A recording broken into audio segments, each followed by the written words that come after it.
Sing, Omega, and let the moon decide whether you are cursed or chosen. Mason Reed's voice rolled across the Black Pine courtyard like a verdict, and every wolf in the pack turned to stare at Emily Walker as if her next breath might break the world.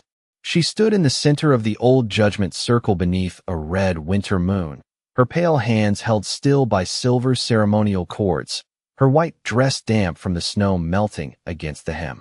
Around her, the pack gathered in thick coats and polished boots, warm behind their ranks, safe behind their cruelty. No one stepped forward. No one spoke her name with kindness. To them, Emily was the banished Omega, the unwanted girl with a voice too strange for church hymns, too soft for battle songs, too dangerous for the comfort of people who feared what they could not command. Beside Mason, Vanessa Hale smiled beneath a fur-lined cloak, golden hair shining like something holy while her eyes stayed cold. "Go on," Vanessa said sweetly. "If your sacred song is real, let it save you. If it is not, everyone here will finally know what you are."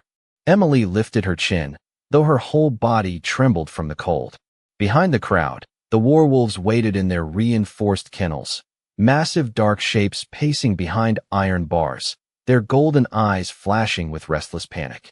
They had been snarling all evening, their claws scraping stone, their heavy bodies throwing shadows across the snow.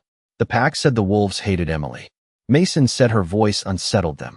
Vanessa said even beasts could smell a cursed Omega. But Emily knew fear when she heard it. She had heard it in her own chest for years. She had heard it in the little pups that cried after storms, in old wolves left alone in the healer's wing, in her mother's final lullaby whispered through fever and moonlight. That song was not a curse. It had never been a curse. It was the only thing Emily had left. Mason stepped closer, lowering his voice so only she could hear. "Make one wrong sound, and your name disappears from this pack by morning." Emily looked past him, past Vanessa, past the silent faces who had once let her scrub their floors and carry their winter wood without ever seeing her.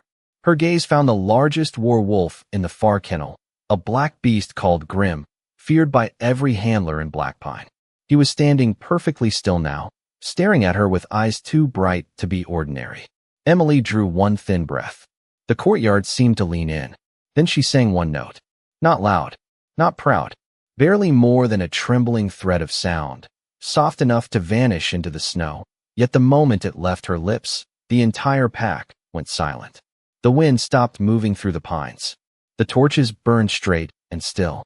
One by one, the werewolves ceased their pacing. Their snarls faded into low, broken whimpers, not of rage, but recognition. Mason's face drained of color. Vanessa's smile faltered. Emily sang another note, and Grim, the wolf that no alpha dared approach without guards, lowered his enormous head until his muzzle touched the frozen stone. Then he folded to the ground before her, not as a beast obeying a command, but as a lost child hearing home for the first time. A gasp moved through the crowd. Emily's voice caught, because deep inside the note, beneath the fear, beneath the shame, she heard something answer from far beyond Black Pine's borders, something ancient and royal, waking in the dark. 30 miles away, in the Obsidian Palace, Alpha King Nathaniel Blackwood opened his eyes as his own wolf whispered, "She is bleeding inside her song." For 3 silent seconds, no one in Black Pine moved. Emily's single trembling note still seemed to hang over the courtyard, woven through the snow, the torches, and the stunned faces of the pack that had called her useless since childhood. Then the first werewolf answered. It was not a snarl. It was not a threat. It was a low, aching sound that rose from the far kennel like a prayer remembered too late. Grim kept his head bowed to the frozen stone, and behind him, one wolf after another lowered themselves in the same impossible surrender. The handlers backed away. The elders whispered. Even the young wolves who had laughed at Emily minutes earlier stood rigid with fear, because every creature they had been taught to dominate was now listening to the girl they had thrown away. Mason Reed saw it too, and panic flashed across his face before pride covered it like a locked door. "Enough," he said, too sharply. "You all heard it. She has infected them." Vanessa stepped forward at once, smooth and graceful, her pale cloak untouched by the falling snow. "A true Omega calms a pack through submission," she said, her voice sweet enough to poison honey. This is not calm. This is control. Emily tried to speak, but the song had left her throat raw and thin. All she managed was a breath. The werewolves lifted their heads at that tiny sound, and the entire courtyard recoiled as if her silence had become more powerful than any command. Mason took that reaction and turned it into a sentence. Emily Walker is no longer of Black Pine. The words struck harder than the cold. Two elders brought the old pack ledger, its pages protected under glass and silver trim. Emily watched Mason dip the ceremonial pen, draw a hard black line through her name, and close the book as if her whole life could be erased with one motion. The pack mark at her wrist cooled, faded, and vanished into a pale ghost of what had once meant home. For years, she had dreamed of being seen by these people. Now they saw her, and all they wanted was distance. The gates opened behind her with a long groan. Beyond them, the pine road disappeared into darkness, 30 miles of winter forest between Black Pine and any town that might offer shelter. A guard placed her worn gray coat into her hands, but would not meet her eyes. "Walk," Mason ordered. Emily looked once more at the kennels. Grim pressed his muzzle between the bars, and every werewolf behind him began humming the shape of her melody back to her, rough and imperfect, but unmistakably hers. The sound followed her as she crossed the threshold, softer than a lullaby and heavier than a funeral bell. When the gates closed, the pack shut out her body, but not her song. It slipped through the iron, through the snow, through the black branches of the forest, traveling farther than any wolf should have been able to hear. In the Obsidian Palace, 30 miles north, Alpha King Nathaniel Blackwood stood barefoot on the cold marble floor. Of his chamber, one hand braced against the window, his breath uneven for the first time in years. His wolf, Ashen, paced beneath his skin with frantic recognition. Nathaniel had heard battle cries, royal vows, and dying prayers, but nothing had ever reached into his chest like that broken melody. Carter Hayes rushed in with a coat over his arm and a question already on his face. Nathaniel did not wait for him to ask it. "Saddle the northern riders," he said, his golden eyes fixed on the storm beyond the glass. "Someone just banished the one voice our wolves have been waiting for." By the time Nathaniel Blackwood reached the northern forest, the storm had swallowed the road so completely that the world looked unfinished. Nothing but white air, black pines, and the pale sweep of the moon behind moving clouds. His riders followed at a careful distance, their horses restless beneath them, but Nathaniel needed no map. The song had left a trail no human ear could follow, a thin silver ache pulling at the place beneath his ribs where his wolf had not rested in 10 years. Ashen moved under his skin, silent but urgent, guiding him past frozen creek beds, fallen branches, and old boundary stones buried under snow. Carter Hayes rode beside him, one gloved hand near the radio clipped to his coat, his sharp eyes scanning the tree line. "There is no settlement out here for 20 miles, Carter said.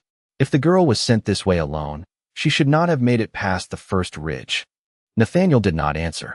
He had been raised to measure danger in armies, treaties, and betrayal, but this was different. This was a fragile voice fading through winter, and every royal wolf in his blood was listening. Then the horses stopped. Not slowed. Stopped.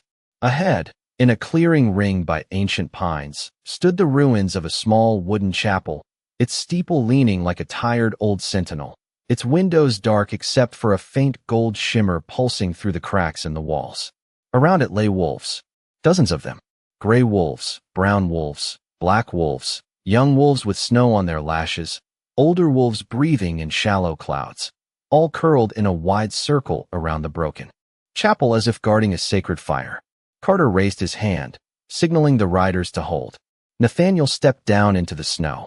The nearest wolf lifted its head, golden eyes bright with warning, and a low sound moved through the circle, not quite a growl, not quite a plea. Nathaniel let his alpha command settle over the clearing, deep and absolute. Move. The word should have bent every spine. It had ended battles before they began. It had made entire councils lower their heads. But the wolves did not move. Not one paw. Carter went still beside him. "Your Majesty," he murmured, suddenly careful. "They are refusing you." Nathaniel stared at the chapel door. From inside came the smallest thread of melody, cracked with fever, soft as breath against glass. The wolves shivered at the sound, and the golden shimmer brightened around them, touching their frost-dusted fur, warming their trembling bodies just enough to keep them alive. Nathaniel pushed the door open. Emily Walker lay beneath the shattered altar, wrapped in her worn gray coat. Her pale face turned toward the collapsed roof where snow drifted through in slow white pieces. Her lips moved around the broken song, though she did not seem awake. Every note cost her. Every note held the circle outside together. Nathaniel took one step closer, and ashen pressed hard against his chest, not in anger, but recognition. The silver curse mark that had burned beneath Nathaniel's collarbone for a decade suddenly cooled, the pain easing so sharply that he almost lost his balance. He looked from the unconscious Omega to the wolves beyond the door, then back to the faint gold light trembling around her hands. Carter whispered, "Is she controlling them?" Nathaniel's voice came out lower than he intended. No. He knelt in the snow and understood too late why the wolves had barred his path. She is keeping them from dying. Emily woke to the sound of chains whispering against marble. For one breath, she thought she was still beneath the broken chapel roof with snow falling on her face and wolves breathing around her like a living wall. Then the scent reached her, polished stone, old cedar, cold metal, and the sharp clean bite of royal power. She opened her eyes and found herself in a room too beautiful to feel safe. Tall black windows climbed toward a vaulted ceiling. Silver banners hung between carved pillars. A fire burned in a hearth large enough to warm a house. But Emily shivered anyway, because around her throat rested a thin collar of pale metal etched with runes. It did not hurt. That was what made it worse. It sat there quietly, patiently, waiting to close around any note she might try to sing. She lifted one hand to touch it, and Carter Hayes, standing near the door, spoke gently but firmly. "Leave it alone." It was ordered by the council, not the king. Emily turned her head. Nathaniel Blackwood stood at the far end of the chamber with his back to her, dressed in a dark coat that made him look less like a man and more like a shadow given a crown. He did not look at her. Not at first. Around him, 12 council members watched from a crescent of high-backed chairs, their expressions careful, hungry, afraid. One old woman with silver hair leaned forward. "Forbidden singers were erased from royal law for a reason," she said. "Their voices bend wolves. Their gifts invite devotion where obedience should remain." Emily tried to answer, but the collar warmed against her skin, stealing the sound before it reached her tongue. A thin, helpless breath escaped instead. The council saw weakness. Nathaniel saw the way every wolf carved into the marble walls seemed to face her. The doors opened before anyone could speak again, and Vanessa Hale entered as if the palace had been built for her arrival. Her cream coat swept behind her, spotless from the storm, and Mason Reed followed 2 steps back, his confidence restored by royal witnesses. Vanessa bowed to Nathaniel with perfect grace. "Your Majesty, Blackpine requests the return of its banished Omega. She is unstable, dangerous, and already responsible for unrest among trained wolves." Mason placed a sealed document on the council table. "She has deceived you. Her voice has caused incidents since childhood." Emily looked at Nathaniel then, waiting for denial, for anger, for anything that proved he remembered the chapel and the circle of wolves she had kept warm until dawn. His golden eyes met hers, unreadable and cold enough to break hope cleanly. "I will hear evidence before I make a ruling," he said. The words were fair. They still landed like snow inside her chest. Vanessa smiled, because she heard the distance in them too. "Until then," she said, "she should be confined." A low rumble rolled through the chamber. Every candle bent toward the floor. From the shadows beside Emily's bed, Ashen appeared, vast and black, his golden eyes fixed on the council.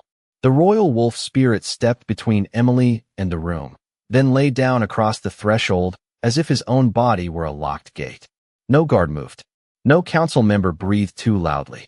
Emily stared at the impossible creature, and for the first time since the collar stole her voice, she heard words inside the silence, deep, ancient, and unbearably sad.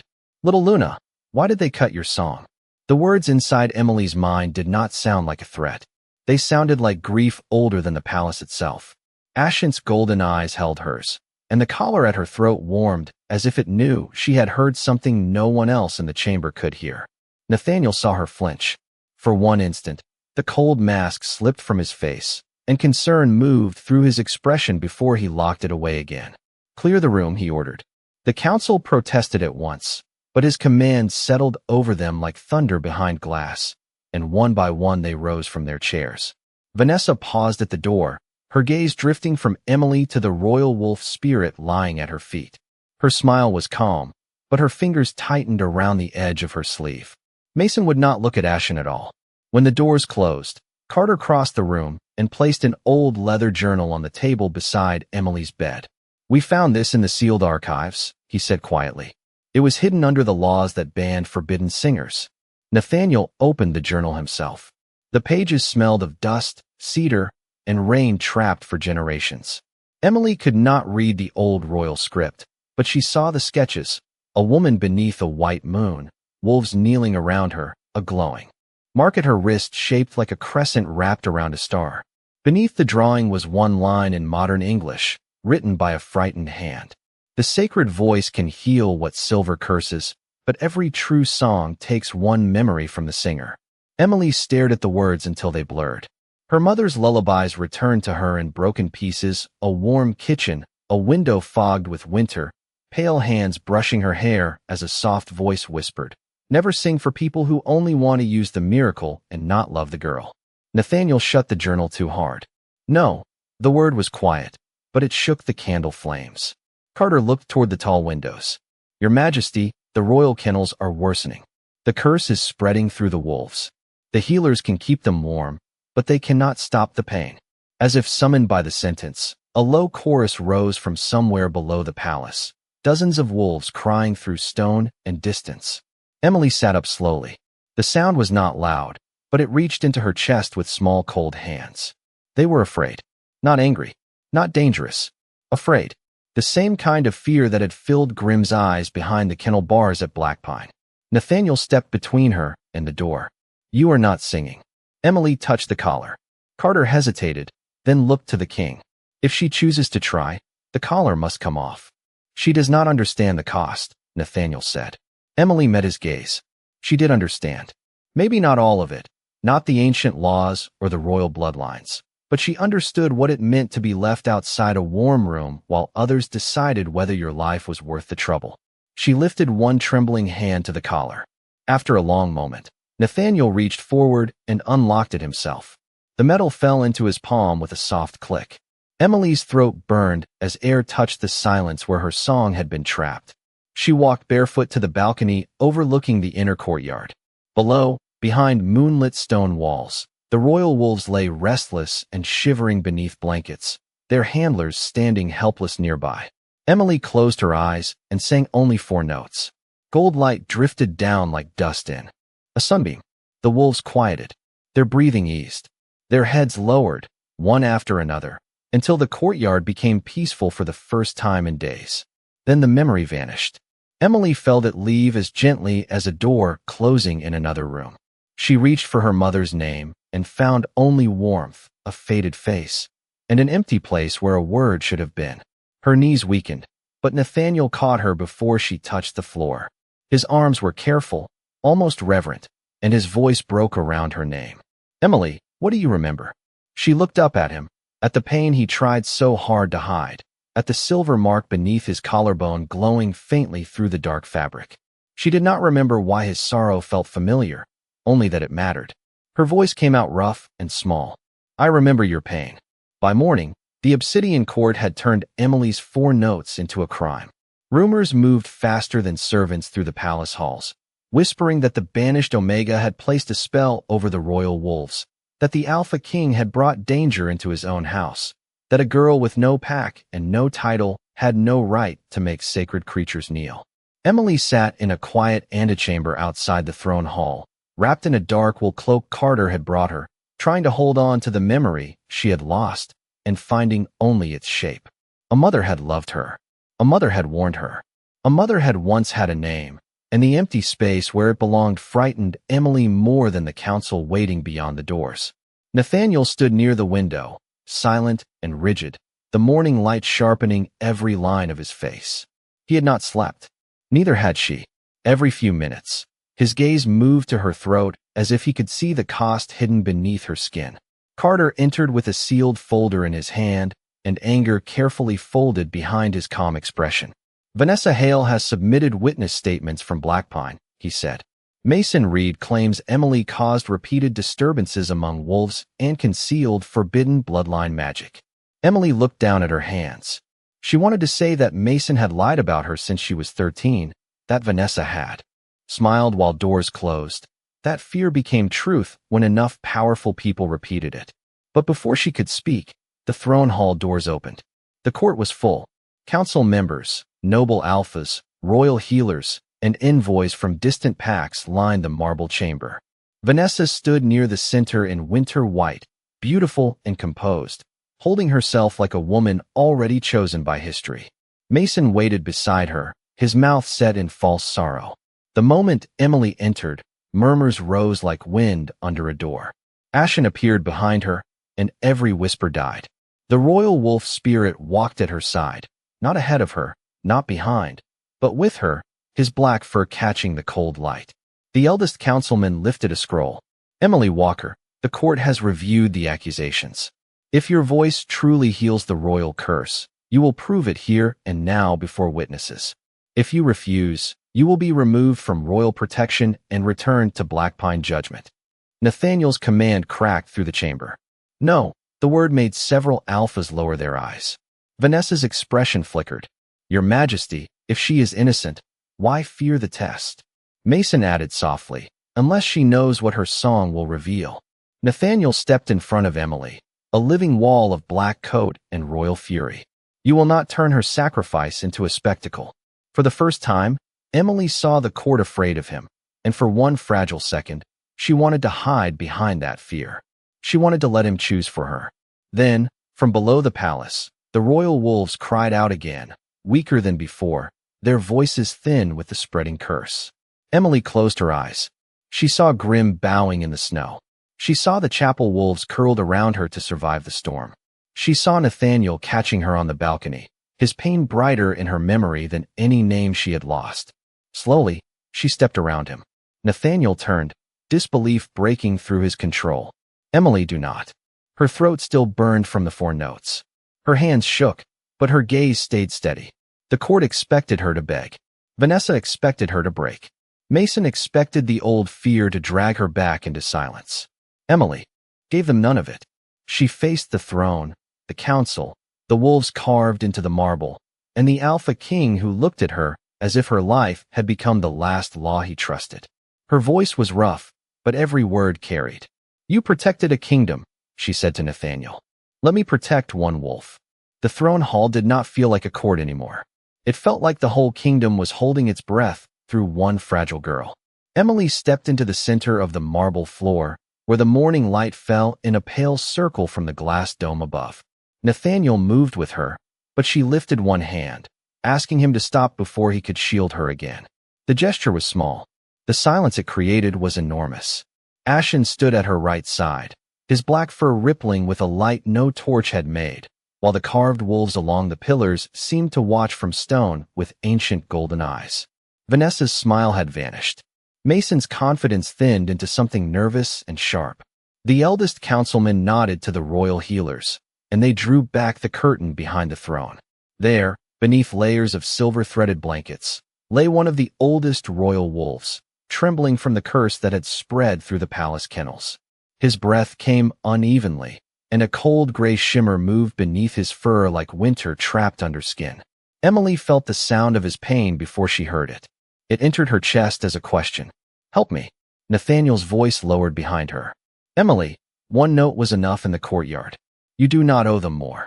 She turned her face toward him, and for a moment the hard, feared Alpha King looked nothing like a ruler. He looked like a man standing at the edge of losing something he had only just learned to value. Emily wanted to tell him she was afraid. She wanted to ask what part of herself would disappear next. But the old wolf whimpered, and the sound made every fear inside her become quiet. Emily closed her eyes and sang. The first note moved through the hall, like moonlight passing through broken glass. The second sank into the marble, and bright lines opened beneath her feet, spreading in a crescent pattern around her. The third made. Every royal wolf in the palace answered from below, not with panic, but with recognition. Ashen lowered his great head until his forehead touched the hem of her cloak.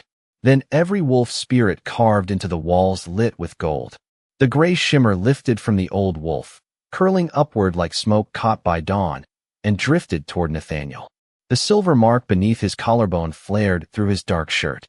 He staggered once, not from weakness, but from shock, as the curse inside him recognized Emily's song and unraveled. The court watched the impossible happen in complete silence. A mark appeared on Emily's wrist, a crescent wrapped around a star, brighter than the seal in the ancient journal. Carter dropped to one knee first, then the royal healers, then 3 council members who had spent the morning calling her dangerous. Vanessa stepped back, but the golden light swept across the floor and touched her hands. Dark silver runes surfaced across her gloves, the same hidden pattern that glowed faintly on Mason's cuffs. Gasps broke through the chamber. The curse was not born from Emily's voice. It had been carried by the ones accusing her. Mason tried to speak, but no command would rise above the song. Vanessa looked at Nathaniel with fear for the first time. Emily sang the final note, and the old royal wolf rose to his feet, steady and clear-eyed, then bowed before her. The entire court followed. Nathaniel did not bow because he was forced. He bowed because he understood. "Sacred Luna," he whispered. Emily opened her eyes. The hall blurred with gold and snow-white light. Nathaniel reached her before she fell, catching her with careful arms, his face close enough for her to see the storm inside his eyes. He said her name as if it was the only prayer he knew.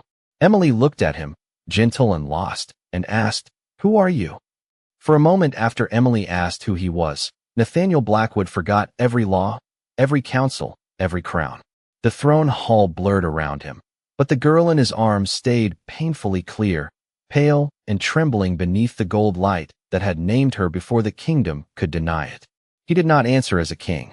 He answered as a man whose wolf had just recognized home and watched it vanish from her eyes.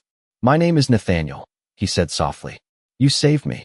Emily studied him with quiet confusion, her fingers resting against the crescent mark on her wrist as if it belonged to someone else.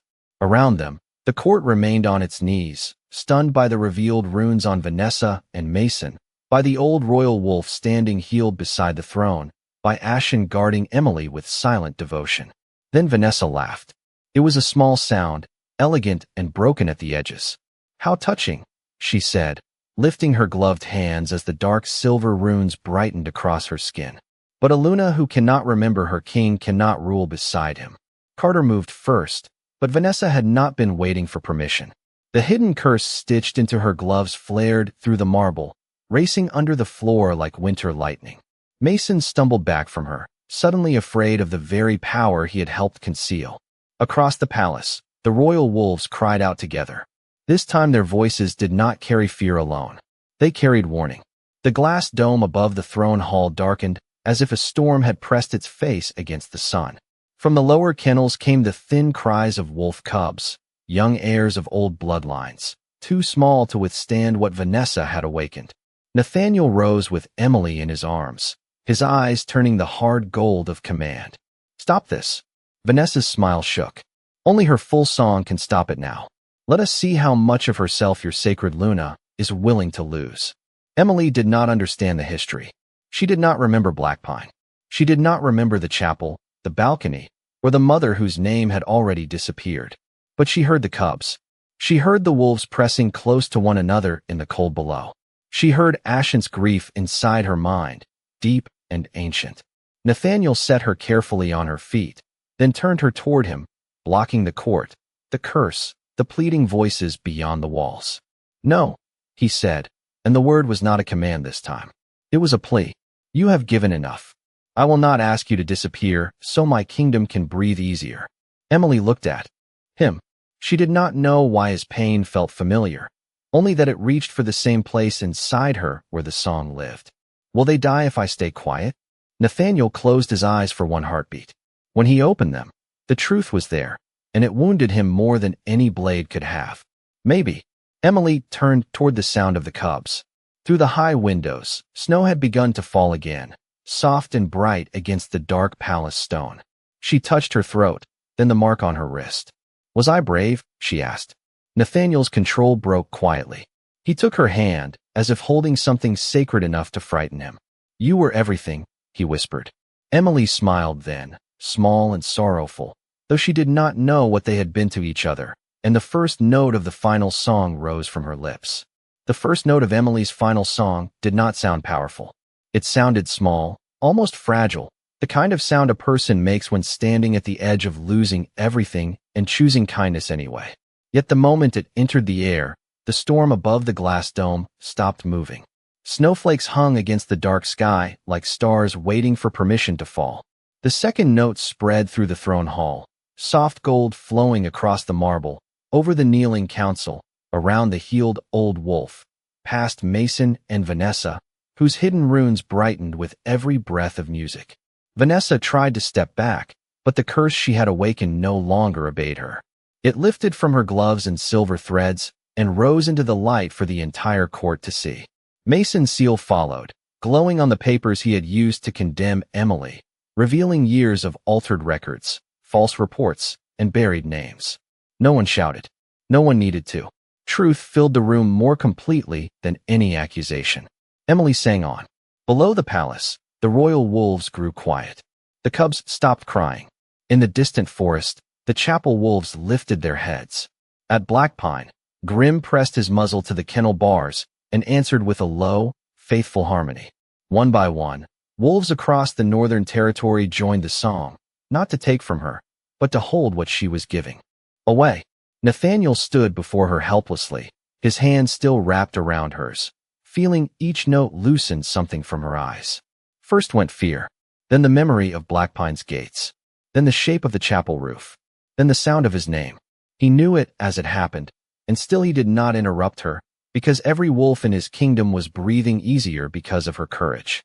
The final note rose higher than the dome, higher than the palace towers, higher than the moon itself, and the silver curse shattered into harmless light.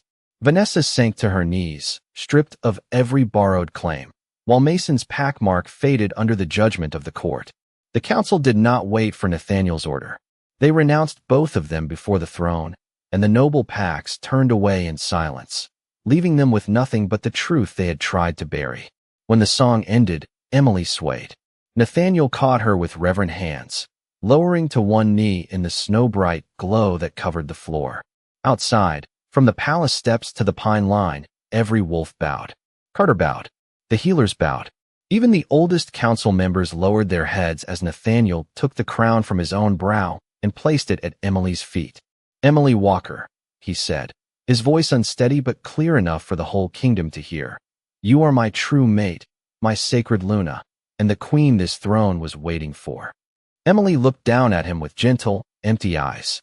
She touched his face as if trying to remember a dream before morning stole it. You look sad, she whispered. The words broke something in him, but he smiled for her anyway. Only because I know how much I owe you. She glanced past